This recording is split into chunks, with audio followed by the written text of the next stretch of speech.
ისტორია მიცის შემთხვევები, როდესაც გრძნობა იმდენად ძლიერია, რომ ნაცვლად დიდი სიხარულისა მთლიანად შლის ადამიანის ფსიქიკას.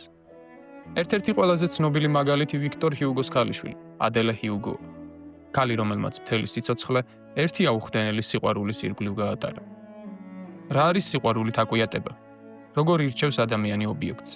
რატომ ხდება ეს ამაღლებული გრძნობა ტანჯვის წყარო და როდის ხდება მიჯნურობა სიშმაგე?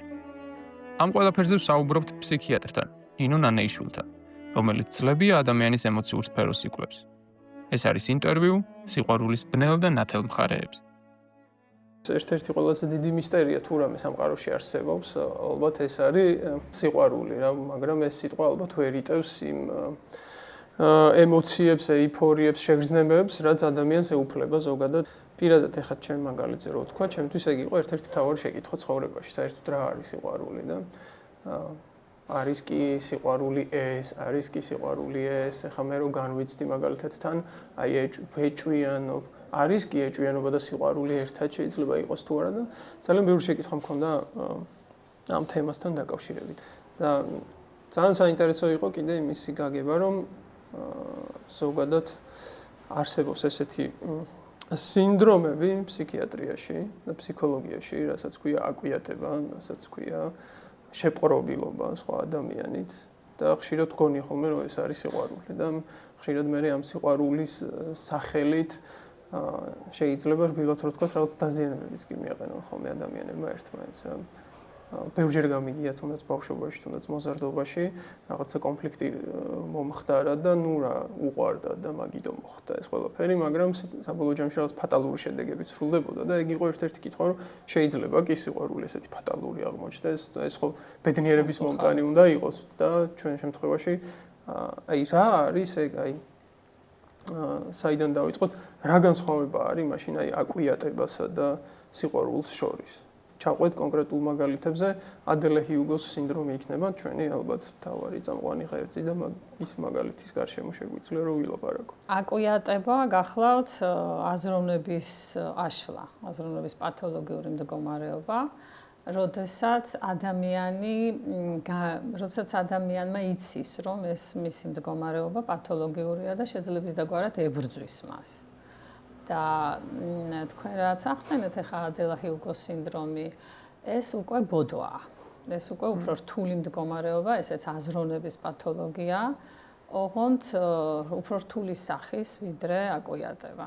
ის რომ ზოგჯერ სიყვარული პათოლოგიურ სახეს იღებდა, მეცნიერებმა ამას დიდი ხანია მიაქციეს ყურადღება. მაგალითად, იგივე ანტიკურ ეპოქაში ჰიპოკრატესაც, ავიცენასაც, სხვა მეცნიერებსაც, პირველ მამებს მედიცინის აქვთ აღწერილი ავადმყოფური სიყვარული, ასე ქვია. ავადმყოფური სიყვარული, რომ ეს არის მდგომარეობა, ნაღველი განცდა, აი აქ შემოდის აკვიატებული დამოკიდებულება იმ ობიექტის მიმართ, უძილობა, სხვადასხვა განცდები და აღწერილია ეს მეცნიერულად და ლიტერატურაში. აი შემდეგ უკვე შუა საუკუნეების ბნელი ხანაა, როგორც იცით, ევროპაში და შემდეგი აღწერა უკვე გვაქვს მე-17 საუკუნეში, როდესაც ვნების ავადმყოფობა დაარქვეს ამ მდგომარეობას. ესეც მორალურ-ფილოსოფიური დაყენებაა და ჯერ სამედიცინო ასპექტი არსად არ ჩანს. აი მე-18 საუკუნეში უკვე მეცნიერები იყვნენ ასე პინელი და ესკიროლი. პინელი არის სხვათა შორის ის ადამიანი, ფრანგი მეცნიერი, რომელმაც ჯაჭვები ახსნა პაციენტებს და პაციენტები ავადმყოფებად გამოაცხადა და მათი კარგი პირობებისთვის ზრუნავდა. აი პინელმა და მისმა მოწაფემ ესკიროლმა პირველმა შეიმუშავეს ესეთი პირველი სამეცნიერო კლასიფიკაცია და ამ დაავადებას უკვე ავადმყოფობა უწოდეს. ნახევრად შეშლილობა ესე ერქვა, შემოიტანეს ტერმინი მონომანია. მონო ნიშნავს ერთს, მანია შეშლილობას. ანუ შეშლილობის ისეთი სახე, როცა დომინანტობს ერთი თემა, ამ კონკრეტულ შემთხვევაში სიყვარული. და ეს ესკიროლი არის ადამიანი, რომელმაც იხმარა ტერმინი ეროტომანია. ეროსი ნიშნავს სიყვარულს და მანია სიყვარულით შეშლილს, სიყვარულით შეშლილობას. შემდგომმა მეცნიერებმა უკვე დაადგინეს, რომ ადამიანებს, განსაკუთრებით ქალებს, უყვარდებოდათ ექიმები და სამღვდელოების წარმომადგენლები. ამას მიაქცეს ყურადღება და ესეთი კლასიკური აღწერილობა მოგვცა კლერამბომ, ეს გახლავთ ფრანგი მეცნიერი, სხვათა შორის დეკარტის პირდაპირ შთამომავალი, რომელმაც 1921 წელს გამოაქვეყნა ნაშრომი, რომელსაც უწოდა ვნების ფსიქოზი. ესე იგი, პირველადი ეროტომანიული ბოდვა აღწერა თავისი ფაზებით ამ ადამიანმა და გითხრა, რომ უმეტესად ავადდებიან ქალები 25 წლიდან 50 წლამდე, რომ ამ ადამიანებისთვის ობიექტი, ესე იგი, სიყვარულის ობიექტი უფრო მეტად არის შეყვარებული და პირველი მას უყვარდება, თუმცა მე სიყვარული ორმხრივი ხდება და გამოყო როგორც გითხარით ფაზები, გამოყო ასეთი, რომ პირველად ამ ადამიანს აქვს იმედი, შემდეგ აქვს იმედის გაცრუება, იმედგაცრუება და შემდეგ გადადის მუქარაზე. აი ეს ფაზა თუ გნებავთ, განვიხილოთ ადება ჰიუგოს მაგალითს. ჩვენ ახლა ფსიქიატრიაში ადება ჰიუგოს სინდრომი როგორც ესეთი არა გვაქვს. ეს უფრო ლიტერატურული მნიშვნელობის გახლავთ, თუმცა ჩვენ გვაქვს სიყვარულის ბოდვა.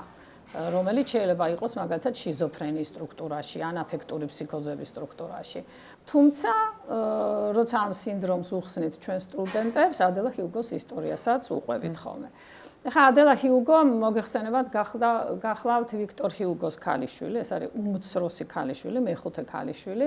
სამწუხაროდ ძალიან ტრაგიკული ბედის აღმოჩნდა ვიქტორ ჰიუგო, 5 შვილიდან 4 შვილის დაღუპვას თავად მოესწრო და მხოლოდ ეს ადება ჰიუგო იცოცხლებს 85 წლამდე და ისიც თავისი სიცოცხლის ბოლო პერიოდს და საკმაოდ დიდ ხანს, 40 წელზე მეტ ხანს ის ფსიქიატრიულ თავშესაფარში გაატარებს.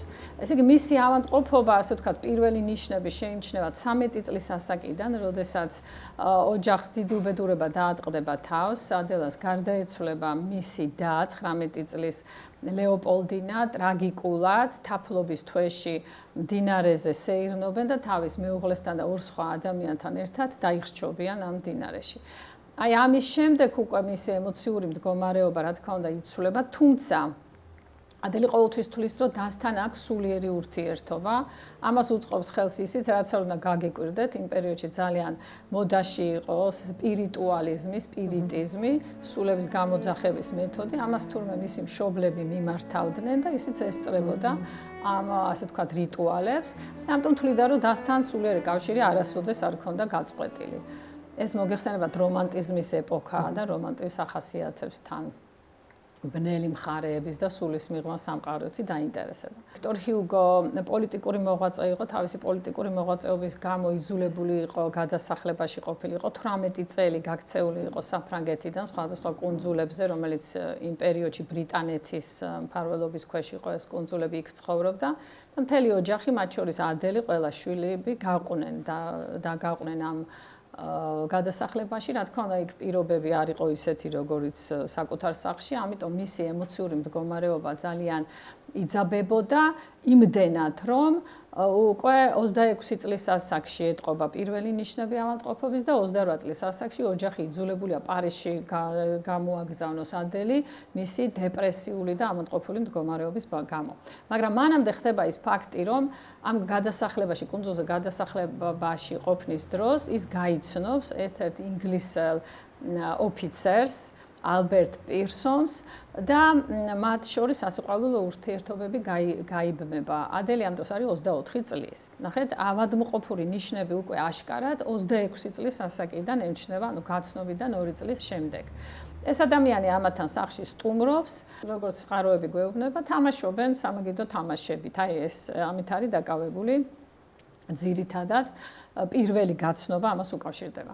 წყაროები გვეუბნებიან, რომ პირველად ხელი სთხოვა ოფიცერმა ადელს, რაზეც ადელმა უარი განაცხადა და აი უკვე შემდგომ თვითონ, ასე ვთქვათ, ტრაგიკულად უყვარდება, ვნება იპყრობს იმდენად, რომ შეიძლება ითქვას, რომ თავს კარგავს ამ თავის სიყვარულში. სადაც მიდის ინგლისელი ოფიცერი, ის ოფიცერია და უწევს სხვადასხვა სამსახურების და ადგილების გამოცვლა, ადელი მას უკან ფეხდაფეხ დაყვება. და მიყვება კანადაში, მიყვება ბარბადოსზე, ყველა ღონეს ხმარობს, რომ ოჯახი მოატყუოს. მაგალითად, სახლიდან იპარავს დედის სამკაულებს და მიყვება კუჩი დასდევს ამ კანადაში. აი რა იდეა აქვს მაშინ ადელეს ესე გონია რომ და გონია რომ რაღაც ერთმანეთისთვის არიან შექმნილები და ერთად უნდა იყვნენ თუ რაღაცა მიზანი ხო ამოძრავებს. საინტერესო ფაქტი გახლავთ ის რომ თვითონ ადელი წერს წერილებს. ძალიან ნიჭიერი ქალბატონია, ლამაზი ფორტეპიანოზე უკრავს, განათლებულია, მხატვარია, წერაც ეხერხება, სხვა შორის მოგვიანებით მე აღმოაჩენენ მის პარტიტურებს და რამდენად ჩემთვის ცნობილია, რამოდენიმე ორკესტრი უკრავს ამ ნაწარმოებებს უკვე ასე ვთქვათ ქმედებაშია.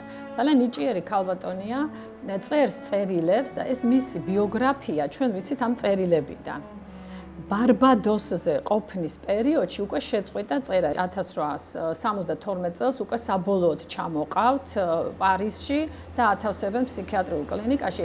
1872 წლიდან 1915 წლამდე გარდაცვალებამდე ადელი არის ფსიქიატრიულ კლინიკაში. მამა პატრონობს, ხოლო მამაა დარჩენილი, ოჯახიდან ცოცხალი, მაგრამ როცა მამა გარდაიცვალება, სრულიად მარტო რჩება ადელი. და კონკრეტულად რა ნიშნებს აავლენ? კლერამბომ როგორც გითხარით, გამოყო სამი მნიშვნელოვანი ფაზა. ერთი არის იმედის, მეორე არის იმედგაცრუების და მესამე იყო ესეთი ფაზა მუქარის. პირველი არის იმედის, როგორც გითხარით. აიცით, საერთოდ არის ლიტერატურაში ასეთი თემები აღწერილი, რომ შეიძლება იცნობდეს ადამიანს და შეიძლება საერთოდ არ იცნობდეს. მიუღწეველი ადამიანი შეიძლება უყვარდეს. აი, ქონია შემთხვევები, როდესაც სხვა ქვეყნის პრეზიდენტის ცოლი შეყვარებია მაგალითად ქართველ პაციენტს და ყველაფერს აკეთებს, რომ იმ ქვეყნის საზღვართან იდგეს, მივიდეს და ელოდება ამ ადამიანს. ესენი რაღაცნაირად ფუთავენ ამ ორმხრივი ურთიერთობის არქონას. ურთიერთობა ცალმხრივია, იმიტომ რომ მეორე მხარე უარყოფს მას. მაგრამ ესე ძითა ბევრი ახსნა არსებობს, მაგალითად ძალიან საინტერესო ახსნა აქვს ლაკანს, ასეთი მეცნიერია, რომელიც ამბობს, რომ სამყარო არის სარკესავით და ფსიქოზის დროს სარკე იმსხვრევა და ადამიანი ხდება სუბიექტი ეხო. ანუ მესა და სხვა შორის, შენ შორის საზღვარი იშლება. და ეს შენ ხდება მე, გესმით, ადამიანი ელაპარაკება საკუთარ თავს, აღიქვამს, საუბრობს, ესმის, თითქოს ის ელაპარაკება მას. ანუ ყველაფერს თვითონ აკეთებს, თვითონ ხედავს, მაგრამ იმდენად ზღვარია წაშლილი ეს სარკე. დამსხვრეულია, რომ ვერ მასა და სხვა შორის ზღვარს ვეღარ ხედავს. ამ შემთხვევაში რო გადმოვიყვანოთ, შეიძლება ადამიანი, რომელსაც ეს ეროტომანია აქვს, თავის თავს ელაპარაკება, რომ აი მიყვარხარ ის, მეც მიყვარხარ და აი იმან მითხრა, რომ შეიძლება არც ელაპარაკება, მაგრამ ასეთი აღქმა აქვს, ასე განიცდის ამ არსებულ მდგომარეობას. ამას ადარებენ ოთახში მარტო ყოფნას, როდესაც ერთი ადამიანი საუბრობს, მას ეხო ესმის საკუთარი ეხო და აი ეს საკუთარი ეხო მისთვის არის ის ობიექტი. სინამდვილეში თვითონ არის, მაგრამ აი დამსხვრეულია ეს სარკე არის და ხდება სუბიექტის ეხო. აი ესეთი ახსნები აქვს ამას. ახლა ბოლომდე ფსიქო მეტამორფოზი არ არის შესწავლილი და ეტიოლოგიური არის რაღაცნაირი. ხო, მეტაფორული განცდებია, მაგრამ მისთვის ეს რეალურია, ნამდვილია. აი ბოდვა იმიტომ არის ეს მდგომარეობა, რომ კი არ თვლის, რომ მე ამას უნდა უყვარდი, ანის ჩემში შეყვარებულია, ღრმა დარწმუნება აქვს. არარსებული მდგომარეობა არის. მართალია იცნობდა, მაგრამ ის უარყოფდა. და 25 წლის მერე ადელი რო იყო 25 წლის, მას შემდეგ დაძდევს ადელი ამ ადამიანს და ის მუდმივად უარყოფს. თუმცა არის შემთხვევები, როდესაც თანხას ართმევს, რაღაც ურთიერთობაში ასეირნობს მასთან, მაგრამ როგორც სასიყვარულო ობიექტი უარყოფილი ყავს, მაგრამ ადელი ჯიუტად განაგზობს მასთან ურთიერთობას. ახლა მთავარი კიდე რა არის? იცით ამ ადამიანებს აღქმაც დარღვეული აქვთ. მაგალითად, ნებისმიერი მინიშნება, ნებისმიერი ჟესტიკულაცია, ან სიტყვა, მათ მიერ აღიქვება არაჯანსაღად, არასწორად. არის შემთხვევები მაგალითად, როდესაც ადამიანი აი ბოდი შეიძლება დაინახოს, რომ თვალს ახამხამებს და ახამხამებს იმიტომ, რომ ზუსტად ამის თქმა მინდოდა, ეხლა რომ არის შემთხვევები, როდესაც უყვართ ხოლმე ტელეჟურნალისტები, წამყვანები, ცნობილი ადამიანები, მომღერლები და ამბობენ, ამ ადამიანმა მაგალითად ხელი აწია, ან თმა გაისწორა, სათვალე გაისწორა და ეს მინიშნება, რომ მე ძალიან უყვარვა. ან მინიშნება არის რაღაც ფრაზა თქვა და ეს ფრაზა მე მეხება და მითხრა, რომ უნდა შევხვედროდი ამ და ამ ადგილას და ეს პაციენტები მართლა მიდიან იქ, მაგრამ რა თქმა უნდა არავინ არ ხვდება და მე იმედგაცრუების ფაზაში გადადის. კინოც არის გადაღებული ადელა ჰიუგოზე, რომელიც ფრანსუა ტრიუფომ გადაიღო 1975 წელს და ეყრდნობა მის დღიურებს. და აი ამ კინოში კარგად ჩანს ამ ადამიანის, ასე ვთქვათ, უკუსვლა და დეგრადაცია. ბოლოს როგორ დააკონკილ, დახეული, გაუბედურებული ტანსაცმლით ჭუჭყიანი დადის ამ ქუჩებში, სადაც ბავშვები დასცინიან, ქვებს ესვრიან და იძულებულია ღამე გამოვიდეს, იმიტომ რომ დღე ასეთ მძიმე დღეშია. აი ეგეთი ფენომენი არის აღწერილი, არ ვიცი რამდენად სამეცნიეროა, მაგრამ ცოტა ნახევრად აღმოსავლური ცოდნიდან არის წამოსული, რომ ტვინში არსებობს ერთგვარი ორი აპარატი, რომელსაც ერთს ეძახიან მოფიქრალს და მეორეს ეძახიან მამტკიცებელს. და ამბობენ, რომ რასაც მოფიქრალი ფიქრობს, იმას ამტკიცებს მამტკიცებელი ყველაფერში. მაგალითად, მე თუ ფიქრობ, რომ იმას უყვარვარ, აბსოლუტურად ყველაფერში მე ეს მამტკიცებელი ხედავს ამ მტკიცებულებებს, რომ აი შეცდომითი აღქმა ხდება, შეცდომითი, დიახ. ხო, ეს გამახსენდა, ხარ? ამ შემთხვევაში ჩვენ გვაქვს ორმხრივი ურთიერთობის სტრუქტურული შეცდომა. ყველაფერს აქვს თავისი მტკიცებულება. მაგალითად, თუ ეკითხები, რატომ არ ხვდება, რატომ არ მოდის წერილს, რატომ არ ხდება, ის ამას ამართლებს. არ ეცალა, დაკავებული იყო, დუმს, იმიტომ რომ სიყვარულს უხდება დუმილი. ან ხანდახან იცით რას ამართლებენ? ცოლი მოიყვანა იმ ადამიანმა, სხვა ოჯახი შექმნა, ხო, თავის ოჯახი შექმნა. ამას სპეციალურად აკეთებს, რომ ჩვენ შორის სიყვარული დამალოს, ჩვენი სიყვარულს გაუფრთხილდეს. გესმით, აი ყველაფერს უძებნიან გამართლებას. რა თქმა უნდა, არასწორს, მაგრამ აი ესეთი გამართლება დღეში არიან. შემდეგ გადის წლები, რა თქმა უნდა, ავადმყოფობა მძიმდება. ესევე უნდა აღვნიშნო, რომ წლების განმავლობაში დასაწყისში შეიძლება ვერავინ ვერაფერი ვერ შეამჩნიოს და ეს ამბავი ნამდვილი ეგონოთ. აი ჩვენ გვაქვს შემთხვევები, როდესაც 10 წლის განმავლობაში, 5 წლის განმავლობაში ადამიანს არაფერი არ ამჩნევა, მაგრამ მის თავში ეს ერთი დომინანტური იდეა დომინანტობს, ყველაფერს აკეთებს, რომ როგორმე შეხვდეს იმ ადამიანს. აი ჩვენ გვყავდა ერთი პაციენტი, რომელიც წავიდა მეზობელ სოფელში, დაუკაკუნა და ადამიანს უთხრა, რომ გამარჯობათ, მე ვარ თქვენი ახალი რძალი. რა თქმა უნდა, გაოგნდა ეს ქალბატონი, ვინახარ, შვილი იყო სათიბში წასული, დაუძახა, სანამის ჩამოვიდა და თქვა, რომ მე ამ ქალბატონს არ ვიცნობ საერთოდ. მერე გაირკვა, რომ რაიონულ ცენტრში, როდესაც იყვნენ და ავტობუსი ელოდებოდა ის თავის სოფლისას, ეს თავის სოფლისას, ამ კაცს ქუდი გაუსწორებია და პაციენტს ეგონა, რომ აი, გახდი ჩემი საცოლე, მე შენ მიყვარხარ. აი, ქუდის ერთი მინიშნება, გესმით, აი ესეთი გამრუდებული აღქმა აქვს ამ პაციენტებს და მე ეს პაციენტი ჩვენს კლინიკაში იყო და უკვე რაც წლები გადის, მე სხვა სიმპტომებიც ემატებათ. მე იმის თქმა მინდოდა, რომ დასაწყისში ვერავინ ვერაფერს ვერ შეამჩნევს. აი, ხა გადავიდეთ იმედგაცრუების ფაზაზე. ეგ იქნება ალბათ ძალიან მტკივნეული რა, იმიტომ რომ მანამდე ხა ეს მამტკიცებელი ამტკიცებს, იმიტომ რომ რეალურად ეს უარყოფის ტკივილი რაღაცნაირად თავიდან აირიდოს, რომ შეიმსუბუქოს, ასე ვთქვათ, არიჯერებს ამ უარყოფას, იმიტომ რომ მტკივნეული იქნება.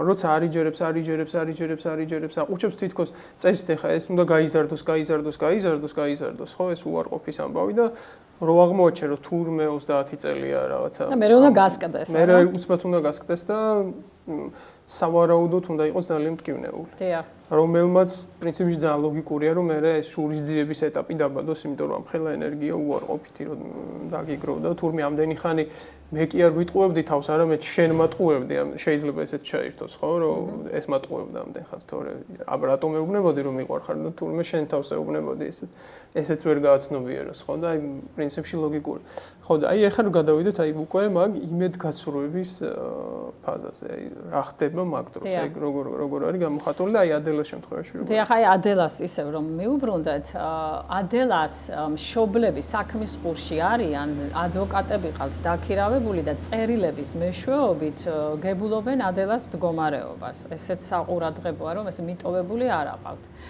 და ადელმა ერთი პერიოდი ძმას წერილი გაუგზავნა, ერთხელ ძმას წერილი გაუგზავნა, რომ მე დავქორწინდი, ხელი მთხოვეს, მე დავქორწინდი, იმდენად რომ მამამისმა და ოჯახმა განცხადება გამოაქვეყნეს ადელას გაბედნიერების შესახებ. აი ესეთი ტყუილი თქვა, მე აღიარა რომ მოიტყუა ეს და ძმას არასწორი უთხრა.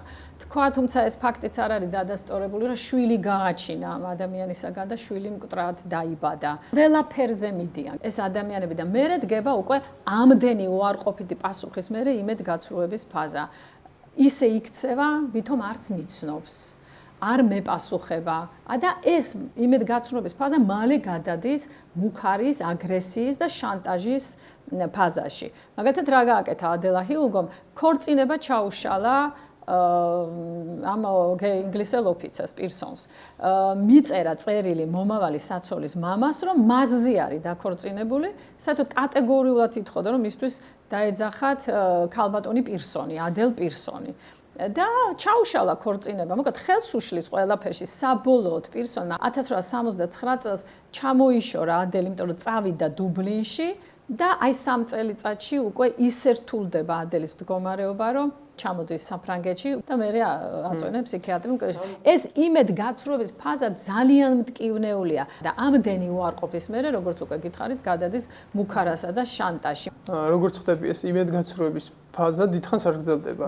იმედისგან განსხვავებით, რაღაცა იმედი უფრო ხანგრძლივია. ერთიანი ნგრევა ხდება და არის კიდე მეორე ფილმი ოდრი ტატუ თამაშობს, მე მას უყვარვარ, მე მას არ უყვარვარ, ასე ქვია, ქართულად ალბათ ასე ითარგმნება და ამ ფილმშიც ძალიან კარგად ჩანს, აი მუქარის და შანტაჟის და იმედგაცრუების ეს ფაზები. რა მომენტში ყალიბდება ეგ მიდრეკილებები და რატო ყალიბდება? ეს არის რამე დანაკლისი, ან შეიძლება იყოს რამე ტრამვული გამოცდილება თუ უბრალოდ შეიძლება იყოს რაღაცა არასწორი წარმოდგენა სამყაროს შესახებ, რომ აი სიყვარული ესეთი უნდა იყოს, ესეთი და ფსიქიკური დაავადებები ჩნდება ორი მიზეზის გამო. ერთი არის გენეტიკური წინასწარ-განწყობა და მეორე გარემო ფაქტორები. ითვლება, რომ უმეტესად არიან მარტოსული ადამიანები, რომლებიც კომპენსაციას ახდენენ, ანუ დაცვითი მექანიზმი აქვს, თავისი ნარცისტული განწყობების დაცვითი მექანიზმის შედეგად. აი ესეთი შეიძლება იყოს ერთი ახსნა უმეტესად არიან, ანუ ქალბატონები, თუმცა მამაკაცებიც ყავს პაციენტები, რა თქმა უნდა, მაგრამ უმეტესად ქალბატონები, რომლებიც არიან მარტოსულები და ვერ იპოვეს თავისი საკუთარი თავისი ნარცისული დაყენებების კომპენსაცია მოახდინეს. აი რას ნიშნავს, რომ ჩავშალოთ ეს ნარცისული კომპენსაცია? ანუ ნახეთ, როდესაც ეს დაავადება იწყება და ამბობს სიამაყით აცხადებს ეს ადამიანი, რომ მე იმას შეუყვარდი, როგორც წესი, უყვარდება მათზე მაღალი სტატუსის მქონე ადამიანს. როგორც ეს არის კიდე დაბალი თვითშეფასების მქონე ადამიანებს აქვთ მარტოსულებს, რომელსაც ვერ იპოვეს თავის სიყვარულში. თუმცა უცნაურია, ახლა ადელა ჰიუგო არაჩვეულებრივ ოჯახში იზრდება, რომელიც მიღებულია, ბევრი სტუმარი სტუმრობს მათთან სახლში, ხო? აქ ახლა უბრალოდ შეიძლება გენეტიკასაც დავაბრალოთ, იმიტომ რომ რაც არ უნდა საოცარი იყოს, ადელა ჰიუგოს ბიძა, ვიქტორ ჰიუგოს ერთ-ერთი ძმა ასევე 15 წელი ფსიქიატრიულ კლინიკაში ატარებს ცხოვრებას, იმიტომ რომ მასაც სიყვარულის ბოდვა აქვს, ოღონდ მაშინ ამ დაავადებას ქვია შეძენილი იდიოტიზმი, ასეთი სახელი ერქვა. საფრანგეთის სხვათა შორის ძალიან კარგი ფსიქიატრიული სკოლა აქვს საფრანგეთში და ძალიან კარგი მეცნიერები ყავდათ და ბევრი ასე ვთქვათ ავადმყოფური მდგომარეობა კარგად აქვს შესწავლილი. აი ამას ხო ეს რომანტიზმის ისიც შეუწყობდა ხელს იმ პერიოდში, ხო, იმით უმეტეს ძალიან გარომანტიზებული იყო ზოგადად ურთიერთობებით. კი ბატონო, გარემო ფაქტორები, რა თქმა უნდა, ყოველთვის უწყობს ხელს. ბიოლოგიურ დონეზე რა ხდება, ანუ ჰორმონების დონეზე რა ხდება. გავს ეს მაგალითად რამე ადიქციებთან აქ რამე კავშირი შეიძლება იყოს, ანუ სიყვარულის შეტანაც უნდათ როგორც ადიქციის ერთ-ერთი ფორმა და ბოლოს უარყვეს. თუ ფსიქიკა ჯანსაღია და სამყარო აღიქმება როგორც სარკე და სარკე არ იმსხვრევა, ვაკანს რომ მიუბრუნდეთ ისევე, მაშინ ყველაფერი ჩადგება თავის კალაპოტში. რა თქმა უნდა, იქნება ვნებები, ზოგჯერ ზღვარს გადასული, მაგრამ მაინც თოკავს ადამიანი ჯანმრთელი ფსიქიკის და როცა უკვე ფსიქიკა აიშლება და ჩაიშლება, აი ამ შემთხვევაში უკვე ვეღარ ესე არ ვიცით ჩვენ ეტიოლოგიური ფაქტორები, თუმცა ვერსიები უამრავია. აი ნეიროტრანსმიტერების დონეზე არის დარღვევა, მაგალითად დოფამინი არის მომატებული. ხო, ეს მაინტერესებს. ხო, ესეთი ცალსახა თეორია არა გვაქვს. ესეთი არ არის. ჯერ კვლევები მიმდინარეობს, მიუხედავად იმისა, რომ გენური ინჟინერიით ყველა გენი გაიხსნა, შიზოფრენიის გენი ვერ იპოვეს, ისევ პოლიგენურია. უამრავი ვერსიებია, მაგრამ ჯერ ახსნილი არ არის. ასე ცალსახად ვერ გეტყვით, რომ მიზეზი ეს არის. ანუ ეპოქა აქვს ახლა ამ დაავადებას, ახლა როგორც ახსენეთ, ანტიკურმა მეცნიერი მოსახწერეს, მერე შუა საუკუნეებშიც ერთგვარი შეიძლება აღწერა მოიმატა, ვერ ვიტყოდი რომ ბუმი იყო, მაგრამ აქვს მაგას რამე ეპოქა, თუ დღესაც იგივე ინტენსივობით. მადლობა, ძალიან კარგი შეკითხვა, იცით და ეპოქა აქვს ბოდვას. ბოდვაში აისახება ეპოქა ყოველთვის. აი ნახეთ, როდესაც იყო მე-14, მე-15, მე-17 საუკუნეში პაციენტების ბოდვის მთავარი შინაარსი დიდ ნაწილში იყო ხოლმე ინკვიზიცია, ჯადოქრობა, დაწვა, გილიოტინა მერე მომდენო წლებში. ანუ ბოდვაში ყოველთვის აისახება ეპოქა, ყოველთვის. იმ სიყვარულის ბოდვაშიც და სხვა ტიპის ბოდვაშიც ცნობიერების აშლაც ახასიათებს ონეროიდული, ახლა ამდენს ჩვენ აქ არ გავშლით, მაგრამ აი მონეროიდულ სურათშიც ეპოქა არის. თუ ადრე იყო ინკვიზიცია, დღეს ვარსკვლავეთის ომებით აისახება. სიყვარული იქნება ტრანსფორმირებული ოღონდ ვარსკვლავეთის ომების და იმ კოსმოსური სივრცის დომინანტით და ის თქვა მინდა რომ დღეს ციფრული ეპოქის საუკუნეში ონლაინ ბოდვები გვაქვს. სიყვარულის ონლაინ ბოდვა. ფილმიც არის ამაზე გადაღებული. როგორ უყვარდება ადამიანს ხელოვნური ინტელექტი და ჩვენც გვქონდა სამწუხაროდ შემთხვევები, როდესაც ონლაინ გაცნობილი ადამიანი უყვარდება პაციენტს, მაგრამ უყვარს ფანტომი რეალურად, არარეალური. თვითონ შექმნა. დიახ, აი ფსიქოზი, ხო? ეს არის ის მდგომარეობა, როდესაც ადამიანი მოწყვეტილია რეალობისაგან. ვერ აღიქვამს რეალობას სამწუხაროდ. და ასეთი რთული მდგომარეობაა. თანამედროვე ეპოქაში ხა ის რადგანაც აი გაიზარდა, გვაქვს ინტერნეტი, გვაქვს ტელევიზია, როგორც ახსენეთ, უფრო ცნობადი სახეები უყვარდებათ მეტად. მსმენია არაერთი მაგალითი იგივე, თუნდაც პოპვარსკვლავებზე, მსახიობებზე, როდესაც აი თუნდაც ჯერ სიყვარულის წერილებს იღებენ, მერე მუქარის წერილებს იღებენ და ფაზების მიხედვით. კი, ფაზების მიხედვით, ხო. თუ არ ვცდები, ერთ-ერთ თანამედროვე წერილსაც აქვს თავის რომანში აღწერილი, რომ ესეთი გამოგონილი ის არის მსახიობი. რომ აბსოლუტურად გამოგონილი არ არსებობს რეალურად და რამდენი ფანი ყავს, შეყვარებული ყავს და ყველა რო იჩემებს. მოკლედ, თანამედროვეობაში თუ გვაქვს რამე მაგალითები ეგეთი? რა თქმა უნდა, უამრავი. ჯერ უნდა გამახსენდა ხა თქვენ და ჯერ უნდა ვთქვა ჯეიმს ჯოისის ქალიშვილის ამბავიც. არა მარტო ვიქტორ ჰიუგოს სამწუხაროდ აი ამ ცნობილი მწერლის ქალიშვილიც ლუჩია ჯოისი დაავადებული იყო სიყვარულის ბოდვით. სამუელ ბეკეტი უყვარდა ამ ადამიანს და სამწუხაროდ მანაც მთელი 23 წელი ფსიქიატრიულ კლინიკაში გაატარა. ექიმი იყო იუნგი, ცნობილი იუნგი, ფროიდის მოწაფე და იუნგი წერს, რომ ორივე ავადმყოფიაო, მამაც და შვილიცო, მაგრამ მამა წერს და შვილი აგერავათ არია, ხო. მე სულ მიკვირდა ერთი 30-40 წლის წინ ამ სოფლიო პოპ ვარსკვლავებს რატო დაძდევდა ამხელა დაცვა, ხო? ჩვენ საბჭოთა კავშირში გაზრდის ეს გვიკვირდა, იმიტომ რომ ჩვენი ცნობილი ადამიანები ქუჩაში ჩვეულებრივად დადიოდნენ და მათ არაფერი საფრთხე არ ემუქრებოდა. მაგრამ ეხა ირკვევა, რომ ძალიან ბევრი ადამიანი, პოპ მუსიკოსი, მომღერალი, მსახიობი, პოლიტიკოსი დაძდევენ ეს ადამიანები და არაერთი შემთხვევა არის აღწერილი. მაგალითად, მადონა, ესეთი ცნობილი მომღერალი, მადონას ბევრი შემთხვევა ჰქონდა ასეთი, მაგრამ ერთ-ერთი იყო საკმაოდ გახმაურებული, იმიტომ რომ ამ ადამიანმა გამოაცხადა, რომ ჩვენ ერთმანეთისთვის ვართ შექმნილი, ღმერთმა ასე ინება და თუ შენ ჩემთან არ დაამყარებ ურთიერთობას, მაშინ გეელის სიკვდილი. ანუ დაემუქრა კიდევაც სიკვდილი და რამდენჯერმე სცადა მის სახლში შეღწევას.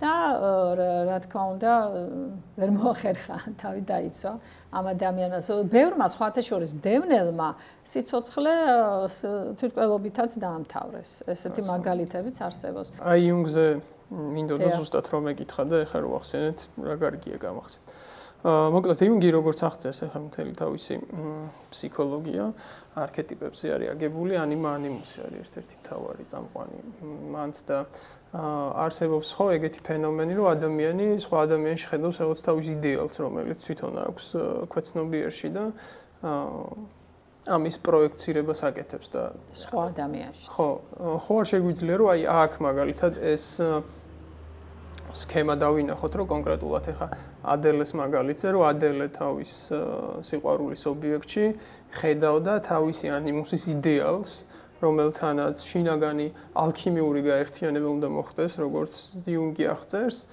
და ამ გაერთიანების შემდეგ ხდება, ასე ვთქვათ, ადამიანის ინდივიდუაცია უკვე რაღაცა გამთლიანება შინაგანი. ხო არ არის ეს შემთხვევა აქ? რატომაც არა, ეს უნივერსალურია მსგავსი შემთხვევა, ოღონდ ისევ და ისევ გამრუდებულ სახეს იღებს. არასოდეს არ არის საჭირო ასეთი იდეალიზაცია. ეს ბოდვა როცა იწყება, დასაწყისში ზუსტად ასია, რომ აი ის არის ერთადერთი და განუმეორებელი, ვისთვისაც არის შექმნილი ეს ადელი მაგალითად ან ეს ადამიანი და მხოლოდ მასთან უნდა კონდეს ურთიერთობა და მისთვის ცხოვრობენ ისინი ერთმანეთისთვის. ანუ ესეთი გაიდეალება არის, რაც არასწორია და არაჯანსაღია. აი ამ შემთხვევაში ალბათ ჩემი აზრით უფრო ჯანსაღი მიდგომა რა იქნებოდა ეხლა მაგაზე ვფიქრობდი რა შეიძლება ადამიანმა მაგ შემთხვევაში გააკეთოს იმიტომ რომ მეც მქონია რა ესეთი ძლიერი ეიფორია და ეგ ეიფორია ნუ ძალიან ძლიერია მართლა ძალიან ძლიერია და ემოციაც იმდენად მძაფრია რომ შეიძლება ანუ რაციონალური გონება მაგ ემოციაზე ძლიერი არ აღმოჩნდეს იმ შემთხვევაში და თუ დაგიწყო რაციონალურმა გონებამ ამ ძლიერი ეიფორიის დაშლა და რაღაცა კრიტიკული შეკითხვების დასმა. რაღაცნაირად იმდენად სასიამოვნოა მაინც ერთგვარი ეს შეპყრობილობა, რომ არ მოგინდეს ამ სიამოვნებისთვის ხელის გაშვება. არა, პრაქტიკულად ესე არ არის, იმიტომ რომ ხო ამბობენ აი ნარკოტიკში ჩარჩენილი ვით არის. მე არ უნდა ჩარჩე მაგ მდგომარეობაში, თორე ვერ გამოხვალ. საკუთარ თავსაც თვითონ უნდა შეუძახო და ებრძოლო და ძალიან მნიშვნელოვანია, ამიტომ აი სოციუმის და გარემოს დამოკიდებულება. თუ ადამიანი მარტოსული არ არის, მეგობრები ყავს, მხარდაჭერა, ამ დროს ძალიან მნიშვნელოვანია, რომ გამოგიყვანონ. ახლა მე მაგალითად რას ვარ დაკვირვებული, იცით, ჩემ დაკვირვებას გეტყვით. აი დაუოჯახებელი ქალბატონები ხშირად რომ არიან ხოლმე, მათ პირველი სიყვარულისგან გაქვთ იმედგაცრუება. ანუ ჩარჩებიან ხოლმე მაშინ ის ადამიანი ოჯახს, ჯანმრთელ ადამიანებზეა საუბარი, ჯანმრთელ ადამიანებზე. ქონდათ რაღაც ურთიერთობა, არ გამოვიდა ეს ურთიერთობა, მე მამაკაცი ხშირად სხვა ოჯახს ქმნის და თავს ბედნიერად გრძნობს და ეს ქალბატონები დარჩებიან ხოლმე იქ თავის იდეალში და ვეღარ ახერხებენ გადართვას და ოჯახის შექმნას. აი თუ დაუკვირდებით განსაკუთრებით ძველ თაობაში. ახალ თაობას მეორე უკიდურესობა ჭერს. ხშირად იცვლიან პარტნიორებს, დონ ჟუანივით ჭერს და ვერ პოულობენ იმ რაღაც იდეალს და ამიტომ ძალიან იმედგაცრუებული არიან. მე ეს ძალიან ცუდ შედეგებს იძლევა. ეხლა ჩვენთან ძალიან გავრცელებულია თვითაგრესიული ქმედებები, სუიციდის მცდელობები და ასე შემდეგ. ამ ადამიანებში თითქმის ყველას აქვს ესეთი სხვადასხვა პარტნიორთან გამოცდილება. მოკლედ მეორე უკიდურესობაში ვართ და ძალიან ცუდი, საერთოდ ქართველები ესეთი რიგიდულები ვართ და დიხოტომიური, ან კი და ან არა. წინათაობაში ბევრი ყავდა და ოჯახებელი და ეხლა პირიქით, ბევრი პარტნიორი ყავთ, მაგრამ ოჯახს ვერ ქმნიან მაინც, იმიტომ რომ ამის ძალებიდან ებისყოფა და ენერგია არ აქვთ. კი, ეგ ალბათ ერთ-ერთი რთული და კომპლექსური საკითხი არის ზოგადად რა ადამიანებისთვის და ერთ-ერთი გაუგებარი. მე ვიტყოდი, რომ ცოდნაც არ აგვაქვს მაგ თემაზე მაინც და მაინც ბევრი და აი ხა ისევ იქ რო დავბრუნდეთ. აი ამ შემთხვევაში არის ის, რომ აი ჩემ მაგალითზე ვიტყვი რა, ეხლა როგორ იყო ჩემ შემთხვევაში, როდესაც ეს სიყვარულის ობიექტი არის გარეთ ობიექტი, მაგრამ ნუ რაღაცა გარემოებების გამო ეს ერთიანობა ვერ ხდება და არის ემოცია ძალიან ძლიერი და ამ შემთხვევაში ისევ ასე ვთქვათ, ამ ფსიქოლოგიის ცოდნა იყო, რაც დამეხმარა იმის გაგებაში, რომ არა მარტო ფსიქოლოგიის, არამედ აღმოსავლური ფილოსოფიაც მაგას იძახის და ნუ ზოგადად იმ პერიოდში ძალიან გატაცებული ვიყავი მაგითი, რომ უნდა მოხდეს ეს შინაგანი ქალური და მამაკაცური საწყისის ჰარმონია, შინაგანად უნდა მოხდეს და თუ ეს არ მოხდა შინაგანი გამთლიანება ძალიან რთულია, რომ ეს გარეგნულად დაიკმაყოფილო, იმიტომ რომ როდესაც მაგალითად შიგნით რაღაც დანაკლისი გაქვს და ამ დანაკლის გარედან იღებ, მერე გინდა არ გინდა შეიძლება манипуляция დაგეწყოს, ეჭვიანობა დაგეწყოს, იმიტომ რომ რაღაცა დანაკლის გარედან იღებ და ეს გინდა რომ სულ შენთან იყოს და ჩდება სხვადასხვა დარღვევები, რასაც რბილად რო ვთქვათ, აი ტოქსიკურ ურთიერთობა შეგვიძლია დავარქვათ, მაგრამ ნუ თუ რამე ფსიქოლოგიური პათოლოგიებია, სხვადასხვა ფორმაში შეიძლება გამოვლინდეს კიდევაც, ძალადობამდე შეიძლება რომ მივიდეს. მაგრამ აი ამ შემთხვევაში არის ალბათ ის, რომ ის კონკრეტულად დააკვირდე იმ ადამიანს კი არა, რაც გიყვარს, არამედ აი რა გიყვარს, რის პროექცირებას აკეთებ იმ ადამიანში და შემდეგ ის რაც გიყვარს, რაღაცნაირად შენ თავში დაინახო და შენ თავში ამოზარდო და მე აუცილებლად იპოვი, რომ თურმე შენში არის მთელი ეგ რიგი თვისებები, რა თვისებებსაც იმ ადამიანს მიაწერ და როცა იწყება აი ამ თვისებების ამოწევას, აი მე ხდება რაღაცნაირი შინაგანი ქორწინება, რასაც ეძახიან. ნაკად უნდა ეძიო კარგად. საკუთარ თავში და მე ჩემ შემთხვევაში იყო მაგალითად აი რა არის, რაც მიყვარს და აი რო გავაცნო მე რაღაც თვისებებია, რაღაცა ენერგია, ხასიათი, სირბილე და აი ჩემში სად არის და ეს მომენტი მქონდა. განაცდა. ხო, რა კარგია. შეიძლება რომ რაღაც ეტაპზე ფსიქოთერაპია მუშველოს თუ რაღაც მედიკამენტოზური ჩარევა არის საჭირო. თუ პერსონოლოგიური აშლილობა, ესეთი თვითდაზიანებები, თავის ვერ პოვნა და ასე შემდეგ, ფსიქოთერაპია არის პირველი რიგის არჩევანი. და საკმაოდ ხანგრძლივი თან და თუ ფსიქოზის დონე, ანუ უკვე სიყვარულის ბოდვაზე ვსაუბრობთ, მაშინ აუცილებელია ფსიქიატრის კონსულტაცია, წამლებით, მედიკამენტებით და ფსიქოთერაპიაც, მაგრამ პირველი რიგის არის ანტიფსიქოზური მედიკამენტები. ძალიან ახსენეთ, რომ მე-18-19 საუკუნეში, როდესაც ეს დაავადება აღწერეს, უმეტესად ამონდრე, რომ ეს უფრო ვლინდება ქალებში უფრო მეტად. აი დღეს რაც უთნა გვქვა, ასე ვთქვათ, აქვს სქესი ამ აშლილობა და ვთქვათ, დარღვევას ამ ფსიქოლოგიურ დარღვევას აქვს რამე სქესი, თუ კაცებშიც არის. ეხლა ნუ მე მინახავს, რომ კაცებშიც არის, მაგრამ რა ინტუიციური შეგრძნებით დონეზე მგონია, რომ ქალებში უფრო ინტენსიურად შეიძლება გამოვლინდეს. ალბათ იმიტომ, რომ უფრო ემოციური არსებები არიან, უფრო ადვილად გამოხატავენ თავის თავს. და კიდევ ვიცით რატო ბუნებით, ბიოლოგიურად ქალი უფრო მიჯაჭულია ერთი პარტნიორისადმი და მამაკაცი იცვლის. ამიტომ მამაკაცმა ხო შეიძლება სხვა სახეებში გამოავლინოს. გარდა ამისა, გვაქვს სხვადასხვა ტიპის ბოდვები, რომელიც უფრო მამაკაცისთვის არის დამახასიათებელი, ვიდრე ქალბატონისთვის. მაგრამ სიყვარულის ბოდვაზე შეგვიძლია ვთქვათ, რომ ეხლა თანაბრად ვერ ვიტყვი უმეტესად ქალბატონებშია, მაგრამ მამაკაცებშიც საკმაოდ ხშირად არის. და უფრო გახმაურებული შემთხვევებია მამაკაცების შემთხვევაში, იმიტომ რომ უფრო რეზონანსულია და უფრო ისეთი პაციენტებია. პრინციპში ხა გალაქტიონს ხო უყვარდა მერი. მერე იყო ცოტათი ეგეთ შეშლილი და ბოლოსკენ რო წავიდეთ. რამე აი კონკრეტული რჩევა შეგვიძლია გავცეთ ახლა შეიძლება ადამიანი რომელიც უკვე რაღაცა უკვე ბოლო სტადიისკენ არის და ასე ვთქვათ არ ესმის სხვა ადამიანების სიტყვები ჩვენი რჩევა არაფრის მიმცემი არ იყოს, მაგრამ შეიძლება რომ ადამიანმა აი რაღაცა ნიშნით დასაწყისში ამოიცნოს ასე ვთქვათ ეს თავის მდგომარეობა და რა შეუძლია რომ გააკეთო.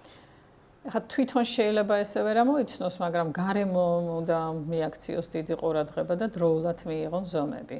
თვითონ შეიძლება გაუჭირდეს. უკვე რო გადავა ამ მდგომარეობაში და ავადმყოფურ სტადიაშია, უკვე მისთვის ძნელია, მაგრამ აი გარემოს ძალიან დიდი მნიშვნელობაა. გარემომ უნდა დროულად მოახდინოს რეაგირება, რომ ადამიანმა ბოლომდე შეინარჩუნოს ფუნქციონირების უნარი. ხელი არ უნდა ვკრათ ასეთ ადამიანს. მადლობა ძალიან დიდი და პირიქით, მადლობა. და დიდი იმედი მაქვს, რომ ნელ-ნელა გადავალთ იმ ეპოქაში, როდესაც ადამიანები იპოვით ამ შინაგან სისავსეს, ჰარმონიას და სწორ გზას, არა, ენერგიის მიმართვის სწორ გზას, ჯანსაღ გზას. და გვექნება სიყვარულის სწორი გაგება, ასე ვთქვათ, ღვთაებრივი გაგება და რა ადიქცია.